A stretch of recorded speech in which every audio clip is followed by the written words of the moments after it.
찬미 예수님, 찬미 예수님, 네, 사순 일주일입니다. 오늘은 회개에 대한 말씀을 주님께서 세상에 오셔서 첫 번째로 선포한 말씀이죠.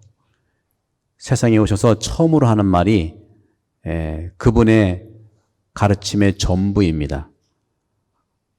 평소에 가장 중요하게 생각하는 말을 처음 만나는 사람에게 선포한 것이죠. 바로 회개하고 복음을 믿어라는 예수님께서 평생을, 아니 2000년 지나오는 이 시간까지, 아니 미래까지 예수님의 사목 지침과 사목 방향이 회개하여랍니다. 회개하라는 것은 어떤 걸까요? 여러분들 많이 들으셨죠? 회개라고 하는 것은 그리스도교 가치의 전부이고 예수님의 가르침의 전부입니다. 회개는 무엇일까요? 회개는 죄를 지었기 때문에 하는 것 맞지만 그것은 구약의 회개입니다. 세례자 요한도 죄 지은 사람의 회개를 강조했습니다. 당연히 우리가 살면서 사회악이라든가 사회적인 죄를 지은 사람이 있어요.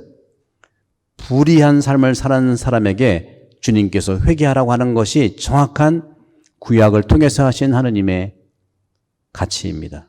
그런데 오늘 주님께서 신약에 오셔서 회개하라고 한 것은 죄를 진 사람이 회개해야 되지만 모든 사람들이 그러한 조건으로 회개를 요구한 것이 아닙니다. 회개의 조건이 아니라는 거죠. 구원을 향해 나가는 길에 있어서. 그럼 회개가 뭐냐? 회개는 우리가 하느님의 자녀이기 때문에 하는 겁니다. 회개는 오늘 주님께서 첫 일성으로 말씀하신 우리들에게 새롭게 새로운 삶으로 다가서기 위한 새로운 초대예요. 이런 초대를 받아들이는 것이 사순 시기에 농축된 우리의 삶의 형태를 살아가는 것입니다. 그러면 회개의 목표가 있을 것 같은데 회개의 목표는 뭡니까? 회개의 목표는 우리가 순환 이 시기에 사순 시기를 지내는 목표는 부활을 만나기 위해서예요. 그런 것처럼 이 회개의 목표는 정화입니다. 정화. 다시 말하면 정확하게 이 회개의 목표는 정화적인 삶을 통해서 주님과 화해하는 거예요. 회개가 시작이라면은 목적지는 화해입니다. 화해. 그 과정에서는 정화가 필요한 것이고 그 정화의 열매는 회개의 열매라고 할 수 있죠. 회개의 열매는 구체적으로는 치유고 궁극적으로는 구원입니다. 아주 단순하죠. 늘 들어왔는데 이번 사순 시기 때 이런 메커니즘을 생각, 마음에 품고 이런 삶을 살기를 주님은 초대하십니다. 회개는 그렇다면 왜 해야 될까요? 죄인이기 때문에 할까요? 그런 사람도 있죠. 그러나 예수님께서 회개는 죄인이다 아니다를 따지는 것이 아니라 근본적으로 하느님을 만나는 삶으로 초대하기 때문에 회개하라는 겁니다. 그러면 하느님을 진실하게 만나기 위해서 회개를 하는 것이고 또 이웃을 진실하게 만나기 위해서 회개하는 겁니다. 그런데 여러분들 하느님을 진실로 만나고 바로 옆에 있는 가족이라든가 아는 사람을 진실로 만나려면 전제 조건이 있어요. 내가 나 자신을 진실로 만나야 됩니다. 내가 나 자신을 진실로 만나는 그 길이 하느님을 만나는 출발점이고 이웃을 만나는 중요한 한 발 디디는 발걸음이에요. 그렇기 때문에 회개는 뭐냐? 가장 기본적인 토대는 내가 나를 진실되게 만나는 걸 얘기합니다. 내가 나를 진실하게 만나는 것은 또 어떻게 할까요? 바로 그것이 오늘 주님께서 말씀하시는 회개라고 하는 것은 정화의 과정을 거쳐야 된다는 거죠. 따라서 회개와 정화 그리고 화해와 구원 이런 기본적인 메커니즘이 그리스도교 2000년을 지탱하게 한 겁니다. 사순 시기에 나를 진실로 만나는 연습을 하시기 바라며 제가 도와드리겠습니다. 저도 역시 마찬가지예요. 그러면 회개를 하는 것은 구체적으로 바꾸라는 건데 내가 나를 진심으로 만나기 위해서 바꿀 것이 뭐가 있을까요? 세 가지가 있습니다. 몸도 바꿔야 되고 마음도 바꿔야 되고 특별히 생각도 바꿔야 됩니다.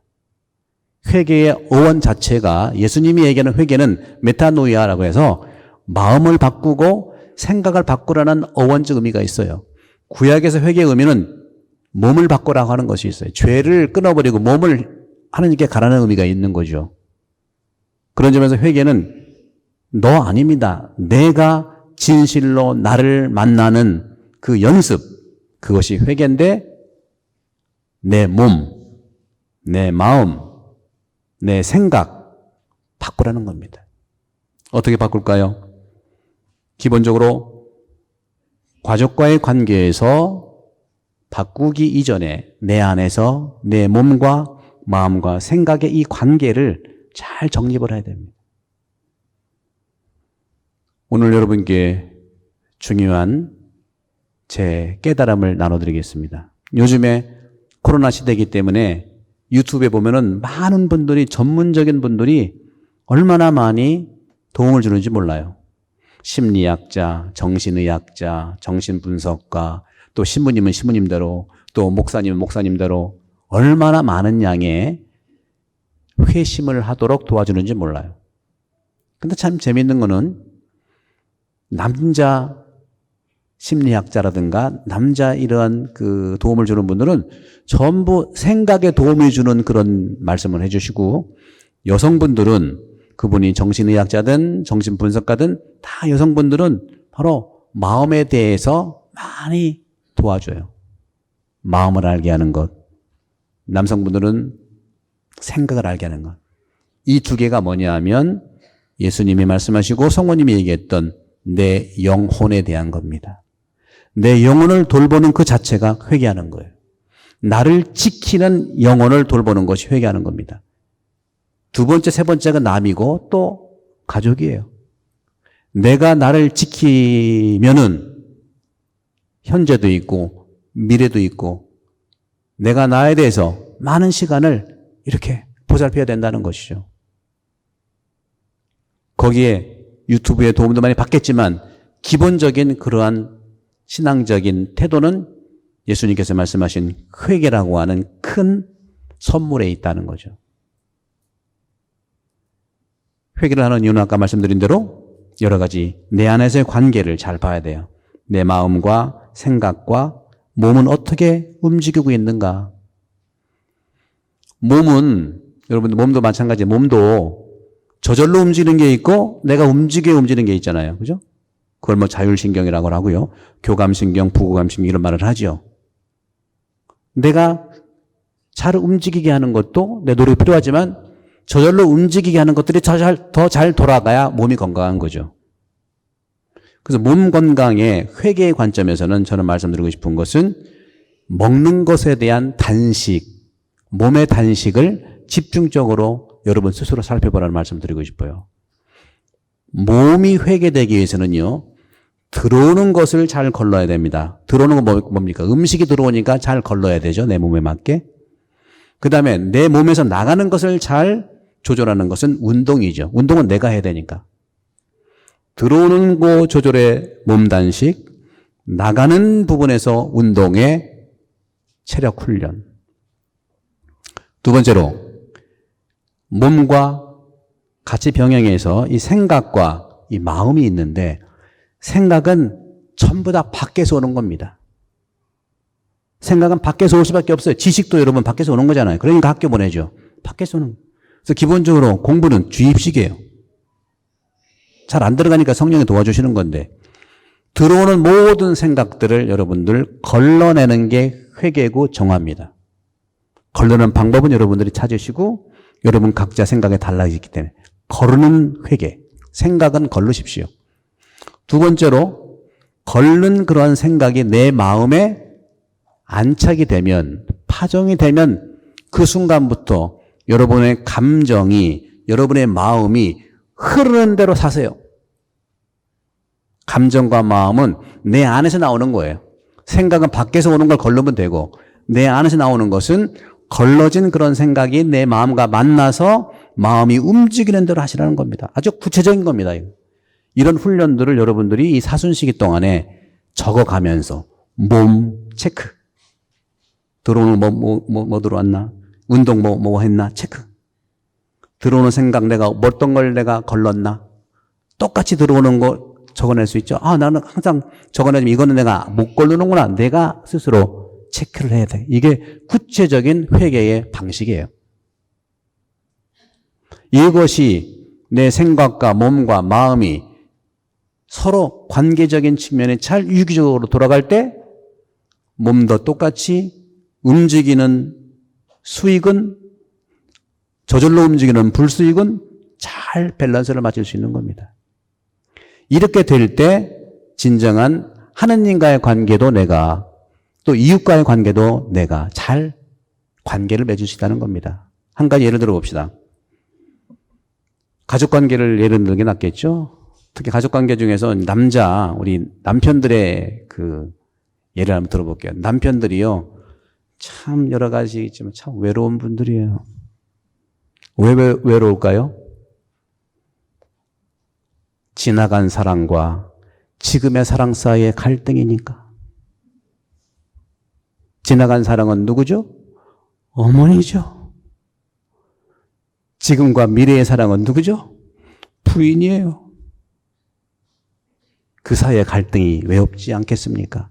그래서 많은 우리 표현들이 그런 말을 하잖아요. 시어머니는 어머니처럼, 며느리는 누구처럼? 며느리는 누구처럼? 딸처럼. 참 듣기 좋은 말 뿐입니다. 듣기 좋은 말 뿐이에요. 얼마나 그 관계가 어려우면 시어머니는 어머니처럼, 며느리는 딸처럼 하라고 갔을까요? 그 깊이를 보시기 바랍니다. 시어머니는 시어머니로서의 관계를 정확하게 한다면 그 말이 나왔겠습니까? 며느리의 관계가 관계처럼 이루어진다면 딸 같은 며느리라는 말이 나왔겠습니까? 저는 그걸 보면서 참 여러 가지 회개와 정화의 시간들이 많이 필요했겠구나. 남편들은 이 관계 속에서 힘들고 외롭고, 그래서 남편들은 용돈을 부인 몰래는 아니지만 봉급은 다 번 거는 부인에게 갖다 주어서 이제 생활하지만, 특별 보너스 같은 게 있잖아요. 그죠? 특별 보너스 같은 게 있으면 뭔지 어머니나 아버지를 드렸다고 쳐요. 그렇게 하는 분이 많으니까. 근데 이제 어머니가 이제 며느리를 만나면 얘기는 해야 되잖아요. 얘야, 네 남편, 내 아들이 얼마나 나를 생각하는지 모른다. 네 남편, 내 아들이 그동안 돈 준 게 이만큼이다 쌓아놓은 걸 보여준 거예요. 그때부터 이제 그 부인은 얘기, 과거의 사랑과 현재의 사랑 사이의 갈등이 이제 부하가 오르는 거죠, 이게. 안 그런 분도 있어요. 그럼 어떤 것이 관계를 잘 맺는 회개와 정화의 삶일까? 이게 다 회개와 정화 삶은 관계되는 거예요. 어떤 걸까요? 예를 들어서 남편이 부모님께 드릴 돈들을 부인한테 줘서 부인이 부모한테 줬다 해보십시다. 생각과 마음과 몸이 서로 영향을 주어서 건강한 몸이 되듯이 가족관계도 건강할 수 있다는 거죠. 여러분, 시냇물이 흐르면 어디로 갑니까? 바다로 갑니다. 근데 바다로 간 시냇물을 향해서 너는 본래부터 시냇물이었어 하는 적이 있어요? 바다로 갔으면 바다예요. 세상 이치가 그렇게 돌아가는 거죠. 그것이 회개고 그것이 정화라는 말씀이죠. 세상 이치는 그렇게 돌아가고 있잖아요. 그런 부분에서 우리는 오늘 사순 첫 주일을 맞이해서 예수님께서 말씀하신 회개하고 복음을 믿어라. 특히 우리 여성분들은 이 감정에 대한 마음은 다 감정이거든요. 이 감정에 대한 그런 다루기, 이 부분에 많이 도움을 받아야 될 거예요. 감정을 다스리는 거. 감정을 다스린다는 것은 상당히 우리 인간에게 중요한 부분이에요. 그러니까 감정이든 정서든 마음이든 다 같은 말이에요. 여성분들은 감정을 먹고 사는 존재고요. 남성분들은 머리, 생각을 먹고 사는 사람들이에요. 그렇다고 여성분들이 생각이 없고 남성들이 감정이 없다는 건 아닙니다. 있어요. 그러나 우리가 옛날 시대 때부터 그렇게 살아왔어요. 지금은 그 선들이 약간씩은 서로 넘나들게 되어 있습니다. 그런 관점에서 내가 나를 돌볼 수 있는, 내 영혼을 돌본다고 하는 것이 바로 회개의 삶이고, 그 회개의 삶의 목적은 진실한 내가 나를 만나서 진실한 남편과 이웃을 만나고 그런 힘으로 하느님도 진실히 만날 수 있다는 것을 얘기하는 것이죠. 사랑하는 형제자매 여러분, 구체적인 방법은 또 오늘 제1독서와 2독서에서 말씀합니다. 그럼 어떻게 회개를 통해서 화해의 과정을 할 거냐? 서로 상의해서 계약을 맺으세요. 오늘 무지개를 통해서 노아, 홍수에서 살아난 사람들과 계약을 맺었잖아요. 계약을 서로 맺으세요. 좋은 일에서도 맺으시고 좀 불편한 일에서도 맺으세요. 예를 든다면 좋은 일에서는 뭐 생일잔치는 몇 번 이렇게 한다라든가, 또 안 좋은 것을 예를 든다면 우리 부부싸움 할 때는 10분 싸운 다음에 5분은 반드시 쉰다 뭐 이런 거라든가. 사인하시면 괜찮아요. 서로 상의하시고 서로 그 정말로 필요한 계약이 그런 거 아닙니까? 그 두 번째는 오늘 제2독서에서 베드로 사도가 이런 말씀하죠. 여러 가지가 있지만 예수 그리스도의 부활에 힘입어 하느님께 바른 양심을 청하십시오. 바른 양심. 바른 양심이 뭐예요? 영혼이거든요. 그래도 몸은 내가 쉽게 아픈 걸 느끼니까 병원에 가요. 근데 마음이 아프고 생각이 아프고 감정이 아프면 못 가는 경우가 태반이에요.